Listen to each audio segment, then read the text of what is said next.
Kia ora, good evening. I'm Hannah Wilkins. A Dunedin high school was forced to put a halt to exams after an online threat forced the school to go into lockdown.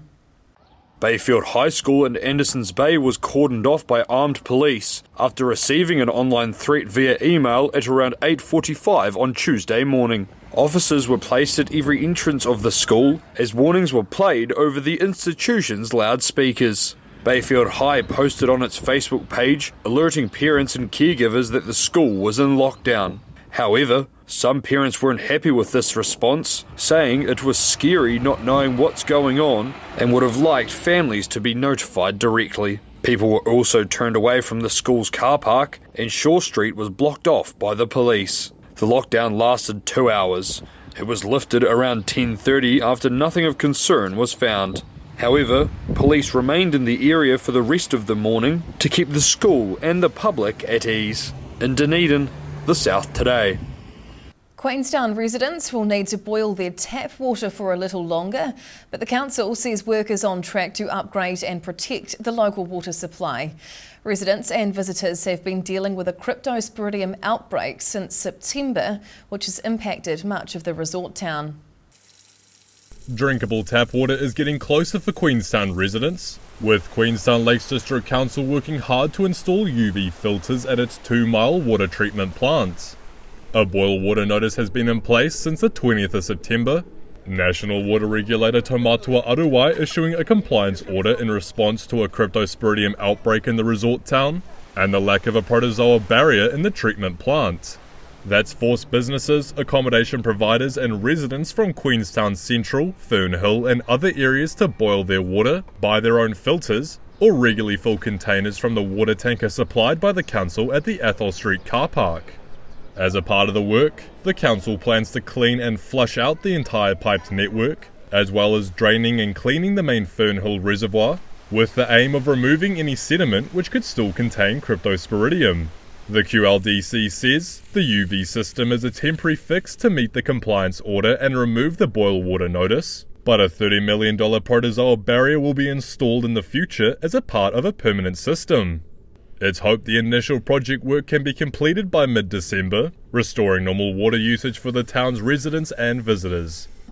In Queenstown, the South Today.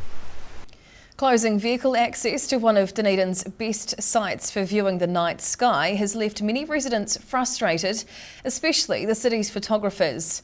Tunnel Beach is described as an iconic spot for both tourists and locals, but a decision by the Dunedin City Council is causing major backlash. It's one of the South's most scenic views, now at the centre of controversy in Dunedin. Getting to Tunnel Beach has got a little bit more challenging after a decision by the Dunedin City Council to close its developed car park at night. That's ruffled the feathers of Dunedin photographers and stargazers who often drive to the spot for viewing the Milky Way, aurora, sunrises and sunsets. It's a absolutely beautiful spot, but you've got to be able to park somewhere, especially at night time, somewhere safe. There's very minimal lighting here, as you can see, so it is a great spot for photography, not having any of the city lights coming in. Around 150 people took to the Dunedin City Council's Facebook page to register their views on the closure, with the DCC promptly hitting back at negative feedback. It says closing the car park at night was part of resource consent for the car park's construction. The council insists the walking track can still be accessed when the car park is closed, and notes there's some parking available further down Tunnel Beach Road. But landscape photographer Brendan Williamson says space along that road is filled with boulders and gardens, making it impossible to find a safe car park after hours.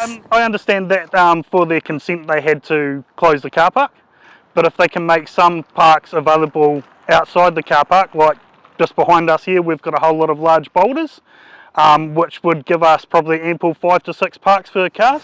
The DCC says it's aware of the public's concerns, but insists the scenic spot is still open and available for night sky photographers and stargazers. In Dunedin, the South Today. On the 11th hour of the 11th day of the 11th month, the guns fell silent. People gathered across the country last weekend, marking Armistice Day, paying tribute to the soldiers who died in World War I.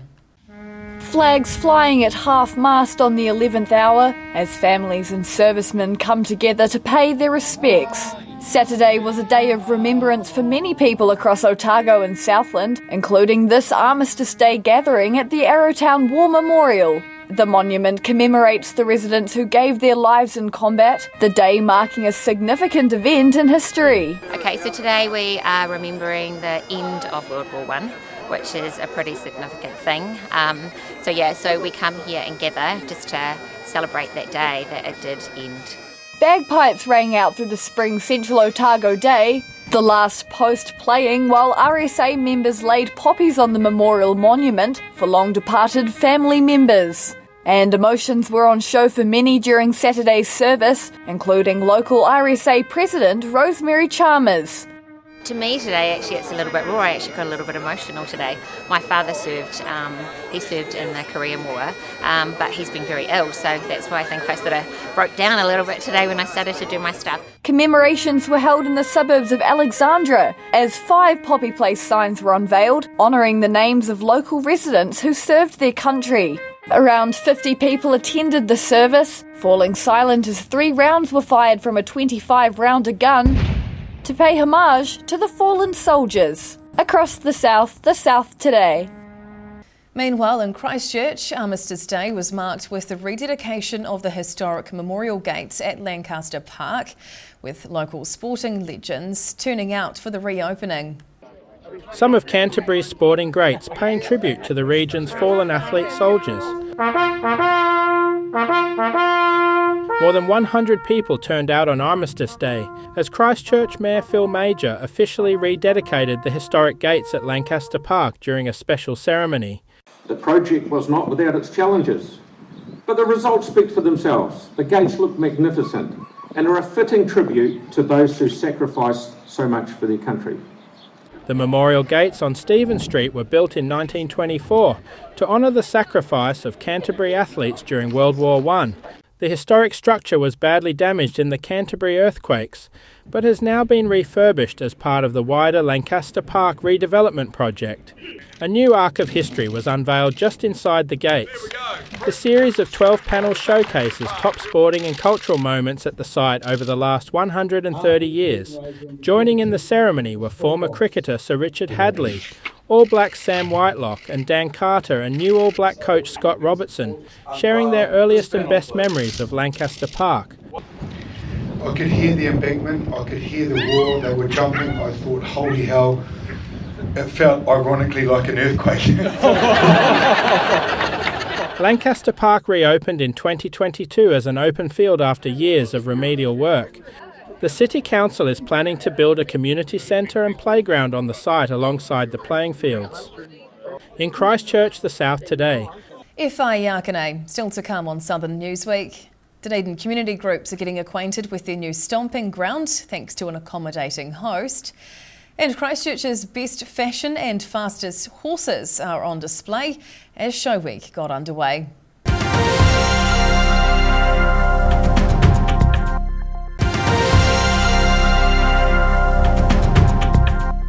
Tēnā koe, welcome back.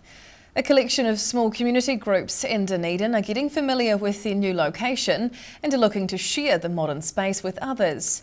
Dunedin Community House is a one-stop shop for many small local organisations, with those in charge spreading the word about its new facilities. A vibrant hub of community minds, taking advantage of a brand new space. After months of upheaval, there's excitement in the air at Dunedin Community House as the facility settles into new premises in Princes Street. The Community House hosts a range of local organisations, services and non-profit groups, but was recently forced to move from its former Moray Place location. They don't need to worry about the electricity bill, they don't need to worry about the internet bill or the leases. So we make sure we do stuff in a way that supports non-profits and is easy for them to interact with and is flexible as well. This refurbished space includes meeting rooms, offices and desk space over 3 floors. Groups and individuals are able to hire hot desks for as little as an hour. Long-time tenant Otago Access Radio is based on the 2nd floor, taking advantage of being under the same roof as other non-profit organisations by putting them on air. They've also taken the opportunity to upgrade the radio studios, ensuring the station can continue to provide the region with local stories over the airwaves. Now that we have taken the opportunity to move in and to upgrade our studios, which was part of the move for us, now it's about letting more people know about what we do and opening up more opportunities for people in Dunedin to come and make their own radio shows and podcasts. The hub is also home to Shark Tea Women's Refuge, Dunedin Budget Advisory Service and Volunteer South, and more than 30 other small organisations. It's a good way to give back to several different community groups and be a part of them and help them to succeed and have a house for them that they're welcome to and so they can develop. The next goal of those in charge of Dunedin Community House is to spread the word about their new facilities and getting everyone together for a special community Christmas dinner next month. In Dunedin, the South Today. Canterbury's Show Week launched in style, with thousands of racegoers flocking to Addington Raceway for the New Zealand Trotting Cup. Festivities and fashion were to the fore this year, with organisers hoping to restore Cup Day festivities to pre-COVID levels.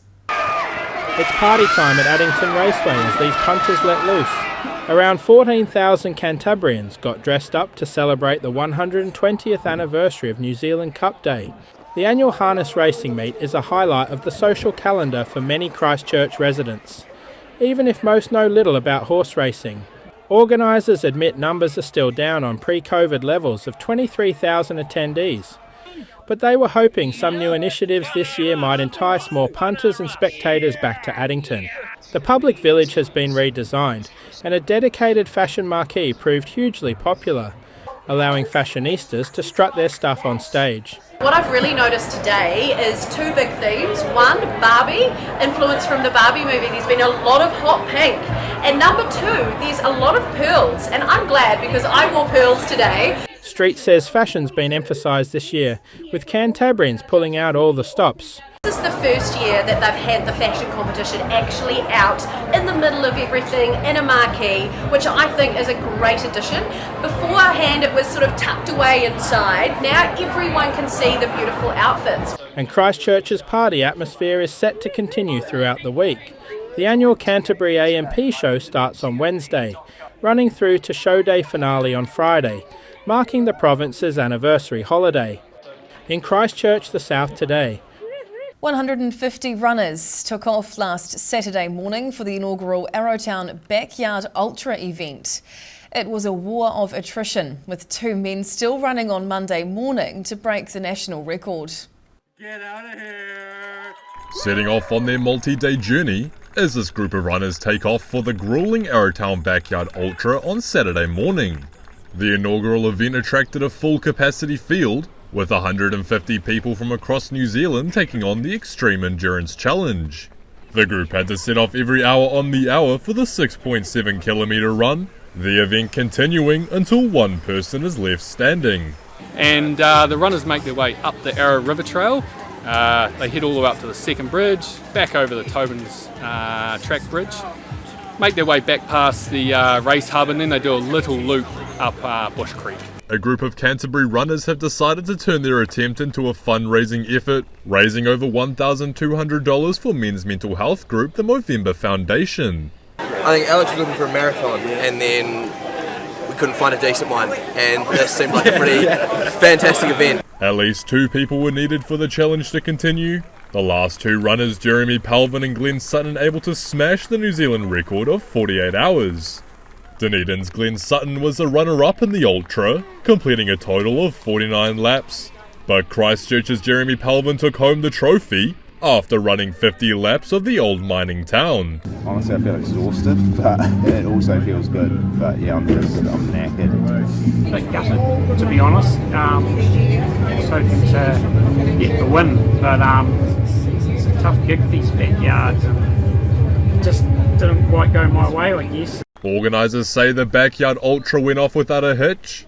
Work is now underway for extended event permits to enable the event to run for another 10 years. In Arrowtown, the South Today. Some scenic Southland countryside was filled with roaring engines last weekend for a rally using all four wheels. There wasn't a cloud in the sky in Pukaro on Saturday. Perfect conditions for the Southern Trailblazers four-wheel drive club's annual rally. Competitors had to complete the off-road course twice, with the tricky terrain containing 12 hazards to challenge the drivers. 30 people entered the rally, the club's 42nd, four-wheel drive vehicles of all classes traversing the track from early morning to late afternoon. Spectators enjoyed the action as drivers pushed their four-wheel drives to the limit, a few needing a little help from a tractor to get out of a ditch. The event was held at the Hellier family farm near Pukaro. Organiser Todd Christie grateful to the landowners for letting them put on a great day of entertainment. In Pukaro, the South Today. Visiting the Sports Pavilion in Cromwell is now a more colourful affair, with the football club rooms now sporting a new mural.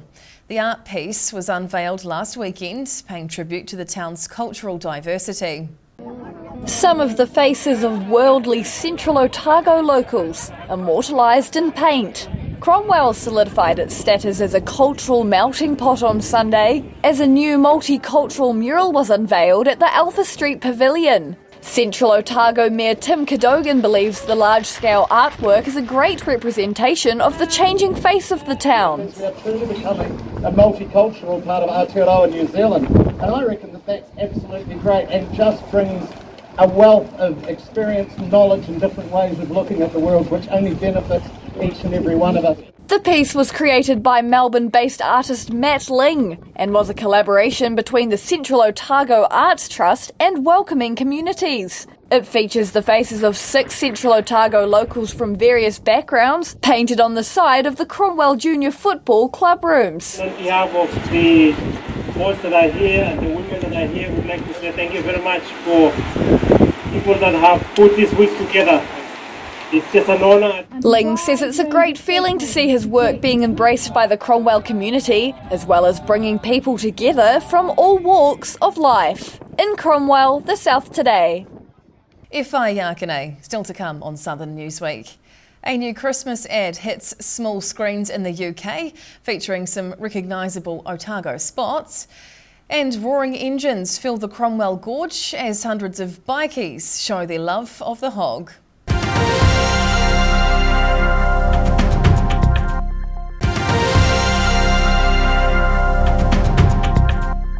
Tēnā koe, welcome back. An international Christmas commercial is shining some festive lights on the South Island, with a UK health and pharmacy chain releasing its festive campaign online. The company shot this year's ad in parts of Dunedin and Otago, with the railway station and Carries Bay among the spots to look out for. From the snowy mountains of central Otago to a picturesque fishing wharf in Dunedin, the South Island is starring on the small screen as part of this year's Christmas marketing campaign for UK health and pharmacy retail giant Boots. The big budget festive campaign ad follows the journey of a young girl who wants to give Santa a present, making her way through some prominent locations across the South Island, which stand in for wintertime England and the North Pole. Kind strangers help the girl and her mother on their travels, receiving presents in return for their generosity. We really wanted to demonstrate that regardless of your budget, we've got something for everybody to give back to the givers in your lives. The campaign was shot earlier this year in locations across Otago, including Cadrona's Snow Farm, Glenorchy, Arrowtown and Dunedin. Around 100 people were seen working on set along the Carries Bay Wharf in mid-September, with a number of large trucks holding costumes and filming equipment. I really hope when people see this, they're going to fall in love with our lead characters, but also the story, a genuine, heartfelt story about giving joy at this special time of year. Boots says its Christmas ad campaign will be screened across multiple platforms in the UK, giving British viewers a small glimpse into the scenic wonders of New Zealand's South Island. In Dunedin, the South Today. The sunny weather was broken with a bit of thunder last weekend in central Otago, but it wasn't coming from the sky. Harley-Davidson lovers from all over the country revved up in Cromwell for the celebrations of 2 major anniversaries.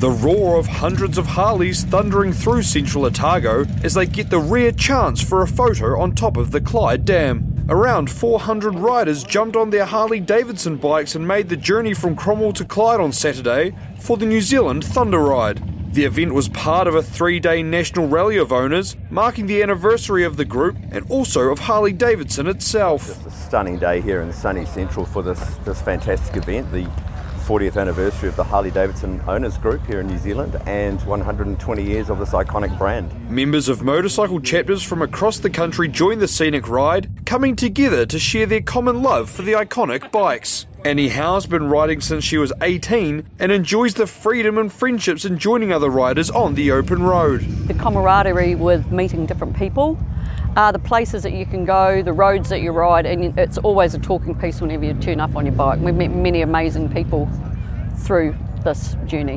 One lady even travelled all the way from Canada for the Thunder Ride. Many of the bikers brought along their partners or friends to join them on the unique journey. In Alexandra, the South Today. A new Southland exhibition is stitching Chinese history with unique art, and it's catching the attention of many food lovers. The Fortune exhibit in Gore uses the dining table as its canvas, showcasing some mouth-watering oriental prop dishes made with wool. Auckland-based artist Bev Moon setting up the dining table with some Chinese cuisine, but it's definitely not for eating. This yum cha feast is made entirely from knitted wool. It's all part of her Fortune exhibition that opened on Friday at Gore's Eastern Southland Art Gallery. She started knitting at the age of 8, paying tribute to her mother and grandmother, whose intricate skills were passed down to her. Moon says she got the idea of creating food-based knitting during the COVID-19 lockdowns. Yeah, I just thought, oh, well, I'm just going to try knitting some food. I'm going to try knitting some dumplings, and the first thing I did was the pork buns. It's her first time visiting the Gore district, but Moon has deep-rooted connections with the area. Her ancestors came all the way from China in search of gold in the late 1800s and ended up running a laundry in the Southland town. She's proud to be able to stage her exhibition in the place where it all started for her family in New Zealand. I really wanted it to come to Gore, especially because of that connection, and it feels really significant to come here. Art gallery bosses say they're delighted to be hosting Moon's food exhibition, which will be open to the public until mid-January. In Gore, the South Today. Dunedin's next generation of musical talent are being given a shot of inspiration as a local group goes on tour. The Dunedin Symphony Orchestra is making its way around schools, playing a mix of tunes in the hopes of encouraging future players. Sounds of a familiar theme tune ringing through the classroom to show they have a friend in them. 6 members of the Dunedin Symphony Orchestra are touring around local schools, performing an educational and fun concert. The musicians are using a mix of music, including movie theme tunes, with the aim of introducing pupils to classical music and orchestral instruments. Show the kids what the orchestral instruments sound like, give them a bit of a demonstration and try and get them keen and interested in playing an instrument themselves. The tour tuned up on Monday at Carisbrook School, with the children getting into their interactive performances when hearing some recognisable songs. For one of the pieces, the kids all joined in and sang along, so it keeps them involved, which is great. The Dunedin Symphony Orchestra will visit 15 schools around the Greater Dunedin region, finishing up their tour on Friday at Kaikarai Primary School. In Dunedin, the South Today. That wraps up this edition of Southern Newsweek. For the latest news and videos from the Southern region, head online to odt.co.nz. And you can follow Channel 39 on YouTube and the South Today NZ on Facebook to catch our news bulletins on demand. We'll see you again next week. Mā te wā.